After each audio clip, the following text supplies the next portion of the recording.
I came home late from a client meeting. The kind where you spend 2 hours pretending to care about someone's basement renovation while mentally drafting emails you'll forget to send. My shirt was clinging to my back from the heat, my head pounding from back-to-back coffees and zero food. And all I wanted was a quick shower and a quiet dinner. When I opened the front door, the house was filled with the faint scent of something unfamiliar. Not food, not her usual lavender diffuser. Something warmer, musky like cologne, but not mine. I paused for a second, shoes still half off, thinking maybe I was just overtired or catching a whiff of something from outside, but that smell clung too thick to be a passing breeze. I walked into the kitchen, expecting to see Kara, maybe already having dinner or curled up on the couch, but the place was silent. Not the peaceful kind of silence either. It was the kind that makes your skin crawl before your brain catches up. She came down the stairs a minute later, hair wet, wearing one of my old college t-shirts.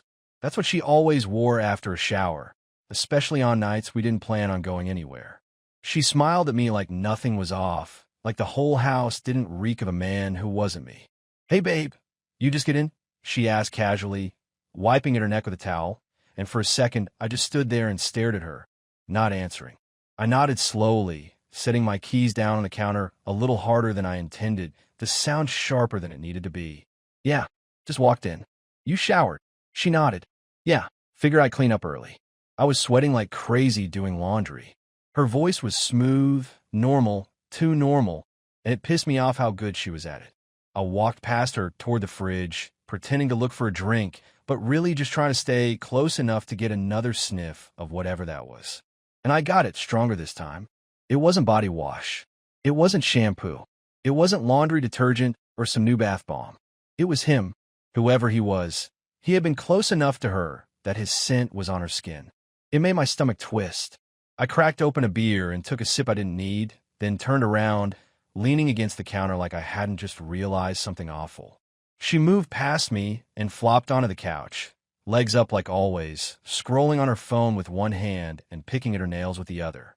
Her whole body was relaxed, like she hadn't done anything, like there wasn't a phantom man lingering in the air between us. I watched her like I was trying to see something new, trying to catch a glitch in the performance, but she was too calm. That was the part that scared me the most. The first time your wife lies to your face and doesn't even blink. "Did someone come by today?" I asked, trying to keep it light like I hadn't just dropped a grenade on the carpet. She glanced up. "What?"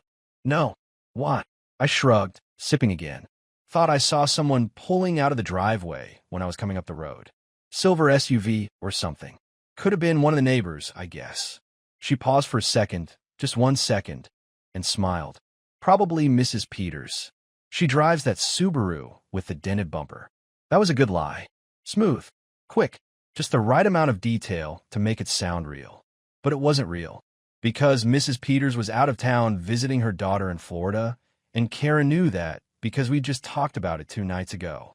That was when a knot in my chest tightened and refused to let go. The thing is, when you've been with someone long enough, you learn their rhythms. You know how they blink when they're tired, how they sigh when they're frustrated, how they tuck their hair behind their ear when they're about to lie.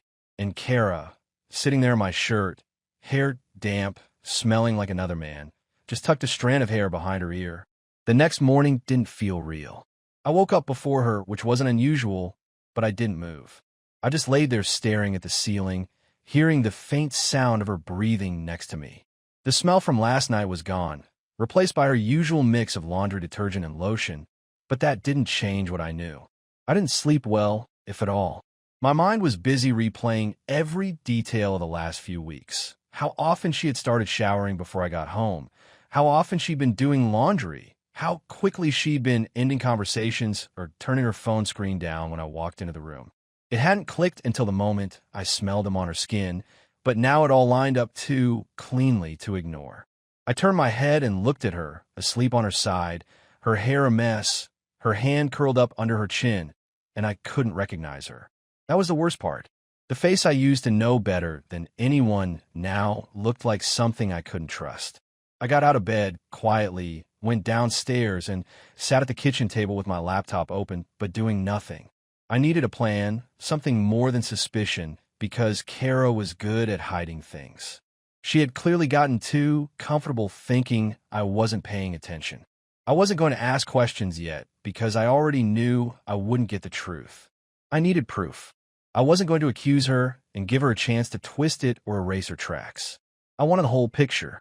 Around 7:30, she came downstairs in that same casual way, wearing leggings and a hoodie, her hair tied up like it was just another morning. She kissed me on the cheek like nothing happened and poured herself a cup of coffee. I didn't react. I kept my eyes on the screen and asked if she had plans after work. She said she might go out with the girls for dinner. I asked which girls. She said probably Michelle and Danny. I nodded, still not looking at her. I had no intention of sitting home while she went off to whoever he was. I texted my buddy James a few minutes later, told him I needed a GPS tracker, and asked if he still had those cheap ones he used during his custody fight with his ex. He replied within a few minutes and said he'd drop one off after work. The day dragged. I worked from home, not doing much work. Just pacing, checking her social media, checking our shared bank account, and thinking of ways to keep myself from walking into her office and causing a scene. At lunch, she texted that her day was boring and that she missed me. I stared at the message for a while, wondering how many other guys were getting that same line. I typed out, "Miss you too," and sent it back without even meaning it. I couldn't let her see that I was onto her. Not yet. When she got home that evening, James had already come by and dropped off the tracker. It was a little magnetic thing, easy to stick on her back bumper. She changed clothes in our bedroom and tossed her work bag onto the chair like usual. I watched her from the hallway, smiling like everything was fine, asking her what she was in the mood for that night. She told me she wasn't that hungry, probably just going to get a drink with the girls and head home early. She kept it casual, breezy, just enough to sound normal. I told her to have fun and not to worry about me. I'd probably watch the game and crash early. As soon as she left, I waited 5 minutes, then opened the GPS app on my phone and watched the little dot move. She drove toward downtown, which didn't surprise me. I waited another 10 minutes before getting in my car and heading out. I didn't follow her directly. I wasn't that reckless, but I kept the map open and parked a few blocks away once she stopped moving. She was at some bar I'd never heard of, one of those trendy places with expensive drinks and dim lighting, the kind of place you go when you don't want to be seen clearly. I sat in my car, engine off, phone in hand, waiting for something to confirm what I already felt in my gut. About 20 minutes passed before I saw her. She came out of the bar with someone. A man. Tall, dark jacket, clean cut. He was laughing, and she was touching his arm like they'd been doing that for months. They stood close. Too close. She leaned into him and whispered something, and then they kissed. It wasn't a drunk peck or a friendly mistake. It was a kiss between people who didn't care who might be watching. I didn't take pictures. I didn't need them. Seeing it with my own eyes was enough. I just sat there, hands clenched, stomach twisted, feeling something break inside me. I wasn't angry. Not yet. I was numb, like the part of my brain responsible for feeling had just shut down to avoid overheating. She went back inside with him, and I stayed in the car for another half hour, just staring at the dot on my phone.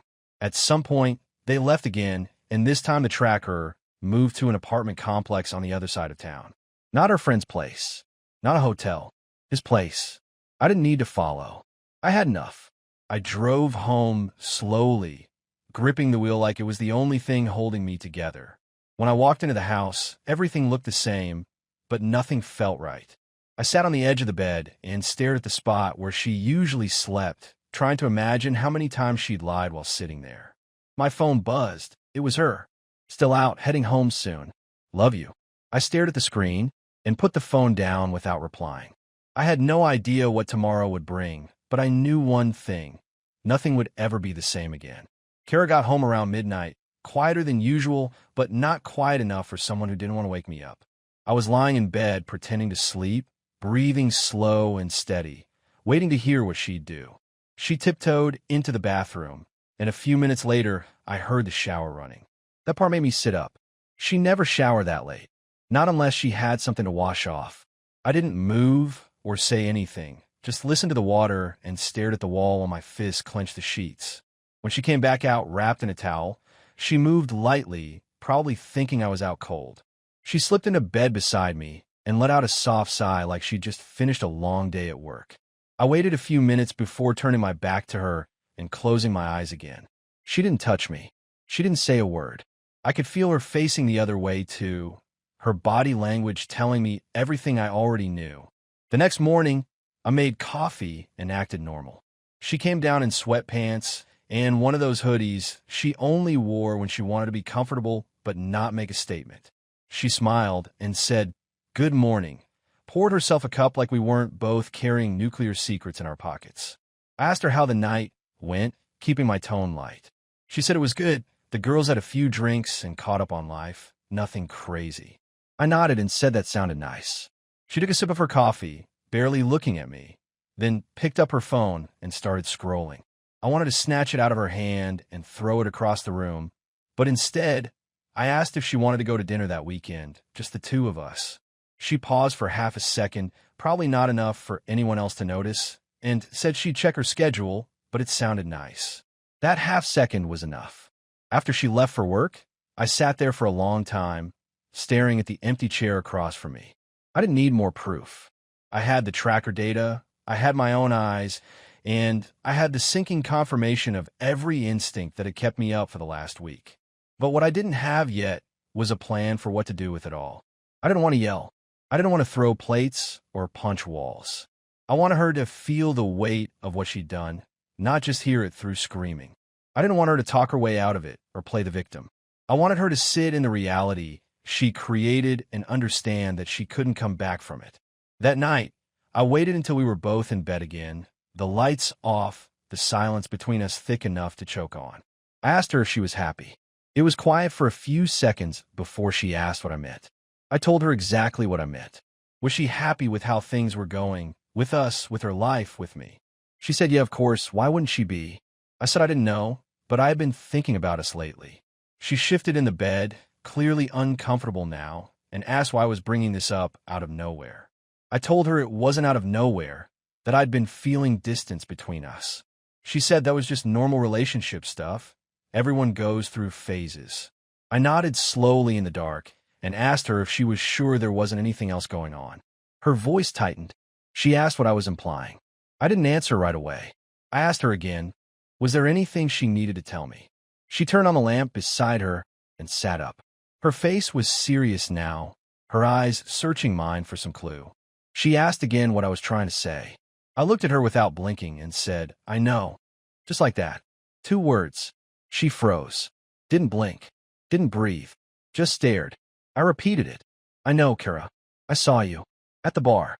With him. I know where you went after. I know it wasn't Michelle or Danny. I know you're not just working late. I know. She stood up like the bed had just burned her, her voice instantly defensive. She said I was wrong. I was paranoid. I was jealous. I didn't know what I was talking about. I didn't raise my voice. I just told her to stop. I told her I had watched them kiss, that I had a GPS tracker on her car, that I knew she'd been going to that apartment multiple times a week. Her mouth opened and closed like she was about to speak, but couldn't settle on which lie to tell first. She sat down hard on the edge of the bed, staring at the floor. Her first real sentence came out like a whisper. It didn't mean anything. I laughed. Not loudly. Not mockingly. Just the kind of laugh you make when you've reached the edge of disbelief and can't step any further. She said it wasn't serious. It was just something she fell into, that she hadn't planned for it, that it just happened. I asked her how long. She didn't answer. I asked again. She said a few months. I asked if she loved him. She shook her head no, too quickly. I asked if they had sex. She didn't answer. I said, don't lie again. She looked me in the eye and nodded once. I stood up, grabbed my phone off the nightstand, and walked out of the room. She followed, asking where I was going, what I was doing. I turned to her in the hallway and said, I'm not doing this here. Not tonight. Not while I'm this angry. You need to sleep on the couch. We'll talk tomorrow. She tried to argue, but I didn't give her the space. I told her I'd already started recording everything, that the next conversation we had would decide whether we got lawyers or not. Then I closed the bedroom door in her face and locked it. The next morning, the house felt heavier than usual. The air wasn't different, but I noticed every sound in a way I hadn't before. Her steps in the hallway, the way the fridge door opened and shut, the sound of her spoon hitting the side of her cereal bowl. I didn't go downstairs right away. I stayed in the bedroom and scrolled through the GPS logs again, not because I needed more confirmation, but because I wanted to stay angry. I didn't want to cool off or see her as the same woman I had married. I wanted the reality of what she did to sit in my mind without softening. I heard her phone ring a few times, muted conversation, probably her trying to act like nothing had changed. When I finally went down, she was sitting at the kitchen table pretending to read something on her tablet. She looked up and opened her mouth to say something, but I cut her off before she could start. We're talking today, and I'm not interested in your version of what didn't happen. I want facts, and I want them clean. If you lie to me again, we're done talking, and I'll move directly to lawyers. Do you understand? She didn't say anything at first, just nodded and folded her hands in front of her like some student being called into the principal's office. I pulled out a chair, sat across from her, and asked her to tell me his name. She said his name was Derek. I asked how they met. She said he worked in a building next to hers. They ended up at the same cafe a few times, started talking, and things went from there. I asked how long it had been going on. She said almost 4 months. I asked if she had feelings for him, and this time she hesitated. I pressed her again, and she said she didn't know. That's what cracked me a bit. She didn't know. She had risked our whole marriage and couldn't even explain if it meant anything to her. You don't know if you have feelings for the guy you've been sneaking off to see for 4 months? That's the answer you're going with. She looked at me like she wanted to cry, but nothing came out. No tears, no apology, just silence and that guilty face that people wear when they've already decided to defend themselves no matter what comes. I told her I wasn't stupid, that I knew they weren't just grabbing drinks or taking walks. She nodded, confirming it without words. I asked if they had done it here. She said no, never in the house. I didn't believe her, but I also didn't care. It didn't matter where it happened. It was the fact that it happened at all. You know, I haven't touched anyone else since we got married, right? I said, you know that, right? Yes, she said quietly. I didn't even consider it. Not once. Not when we were fighting, not when we weren't talking, not even during those months where we barely spoke. I never thought about doing what you did. I didn't even know I needed to worry. She said she didn't mean to hurt me, which might have been the dumbest thing she could have said. I laughed, not because it was funny, but because that kind of logic was so far removed from reality that it barely counted as a sentence. You didn't mean to hurt me? So what? Were you doing this to help me? Was it some sort of charity work that got out of hand? She shook her head, and for the first time, she didn't try to excuse it. She didn't say she felt lonely or neglected. She didn't say I hadn't been there for her emotionally. She just said she had made a mistake. A big one. I told her I didn't care if it was a mistake or a choice, because to me it was the same thing. She did it. She hid it. She lied. She smiled in my face and kissed me goodbye while another guy had his hands on her hours later. Then I told her I wanted her out of the house for a week. She looked stunned, like she hadn't expected that part. I told her I didn't care where she went, her mom's, a hotel, Derek's place, wherever, but I needed space to think and breathe without seeing her every time I turn around. She asked if this meant we were separating. I said I didn't know yet. I told her I was still deciding whether or not I could even look at her without feeling disgusted, and I wasn't going to rush that decision for her comfort.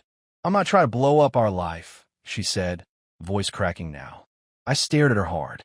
You already did. She didn't say anything after that.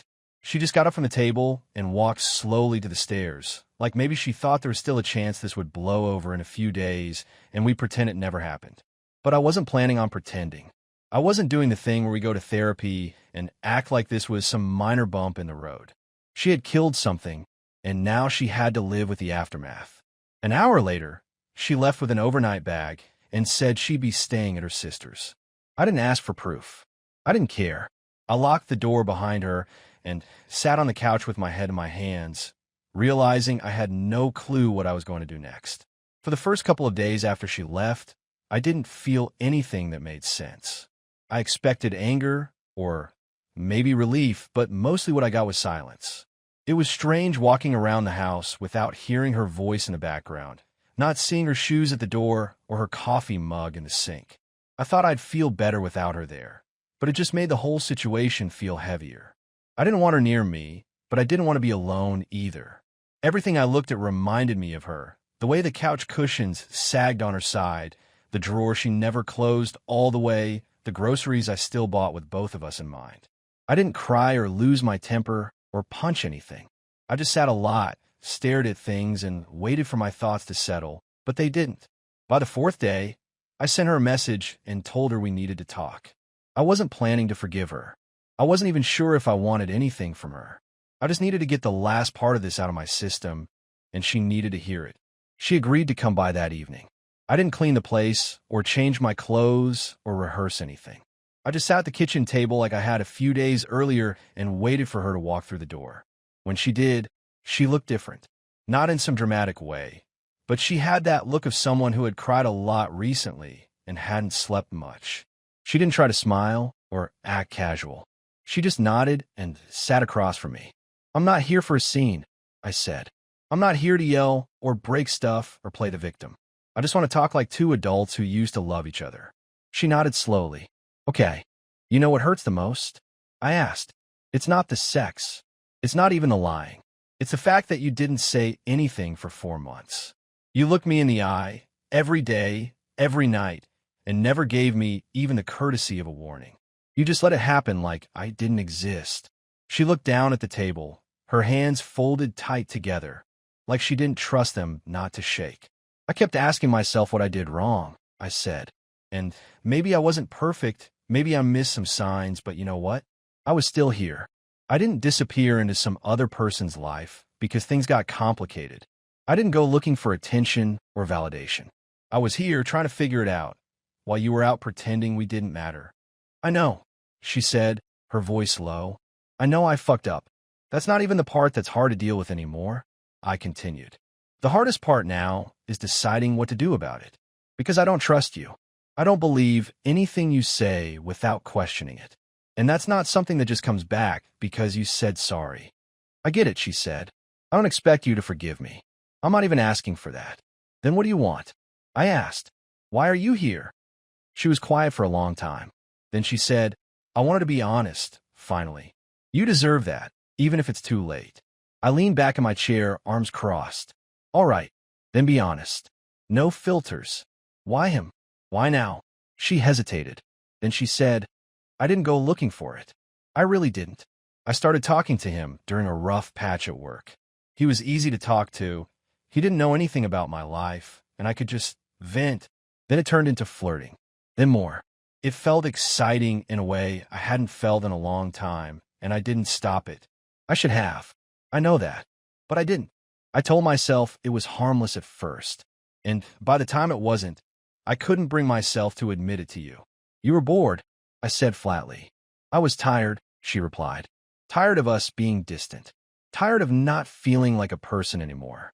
I felt invisible. And I didn't." I shot back. "You think I felt seen? You think I didn't notice the way you stopped touching me, the way you brushed me off, the way you always had something better to do? But I didn't cheat. I didn't treat your silence like an excuse to find someone else." She looked like she was about to cry, but she didn't. I didn't care if she did. At that point, her tears didn't mean much. I let the silence stretch again. Then I asked, "What do you want now?" "I don't know," she said. "I want to fix things. I know that might not be possible, but I want to try." "I don't," I said. "Not right now." She nodded again. I could see it in her face that she was expecting it. "Are we done?" she asked. I shook my head. "No, I don't know if we're done. But I'm not going to pretend like I'm ready to move on from this either. If you want to work on this, it's not going to be easy, and it's not going to be quick. I'm not promising anything." "I understand," she said. "I'll do whatever you need." "You'll stay away for a while," I said. "That's what I need." "Okay," she said, standing up. "You know where to find me if you decide." She left without another word, and I just sat there for a long time, not thinking, not planning, just try to remember what it felt like to trust someone without doubt crawling in right behind it. The following week passed in a kind of slow motion that doesn't feel like life anymore. I went to work, I answered emails, I ate when I remembered, but I wasn't really present in any of it. I wasn't sleeping well, not because I was restless, but because my mind wouldn't let go of anything. Every time I closed my eyes, I kept thinking about all the versions of my life that could have existed if things had gone differently. I wasn't asking for a perfect marriage or some fantasy relationship. I just wanted honesty and effort. That's what I thought we had. And now, even that felt like something I imagined.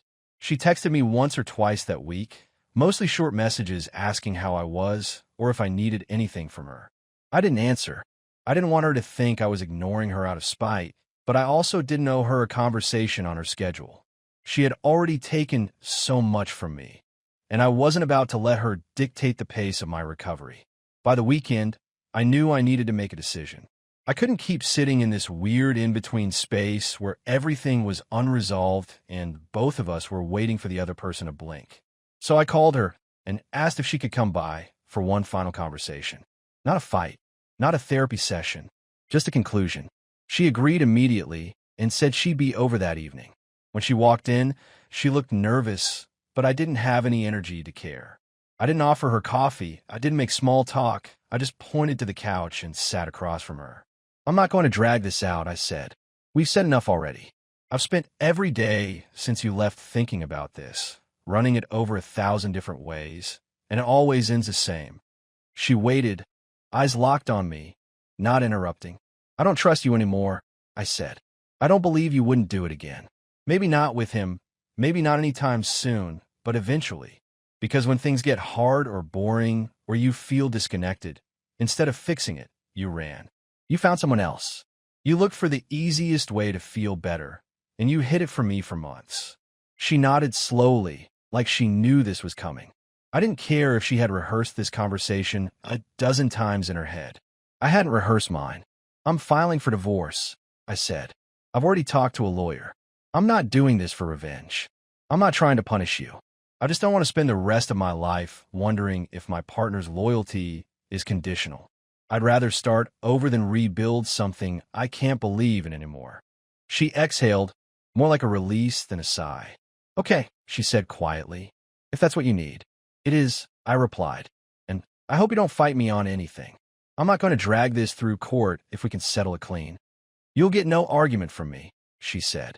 You can have the house if you want it. I don't even know if I want the house, I said. Everything here feels different now. I might sell it, get a place across town, start fresh. We sat in silence for a minute, neither of us moving. There wasn't anything left to say that hadn't already been said, but I still felt like I needed to say one more thing, even if it wasn't for her. I don't hate you, I said. I want you to know that. I hate what you did. I hate how it made me feel. I hate that you lied to me every day, but I don't hate you. I loved you for a long time. I still care about you, in a way. But this version of us, it's done. She nodded again. I don't hate you either. I was stupid. I was selfish. And I'll carry that with me for a long time. We stood up at the same time. She grabbed her keys from the counter and started toward the door. Before she opened it, she turned around. If I could take it back, I would, she said. I know, I replied. But you can't. The door shut behind her, and for the first time in weeks, I didn't feel the weight of waiting. There was nothing left to wait for. The decision had been made. I wasn't going to fix what was broken. I was going to move on, not because it was easy, but because I deserved to stop feeling like a backup plan in my own marriage. Over the next few days, I started clearing out the house. I packed up the photos, took down the frame prints we had picked out together, boxed up the stuff she left behind. It wasn't about erasing her. It was about making room for a version of myself that didn't revolve around someone else's choices. My friends started checking in more. A few even came over to help me paint one of the bedrooms I'd been putting off for years.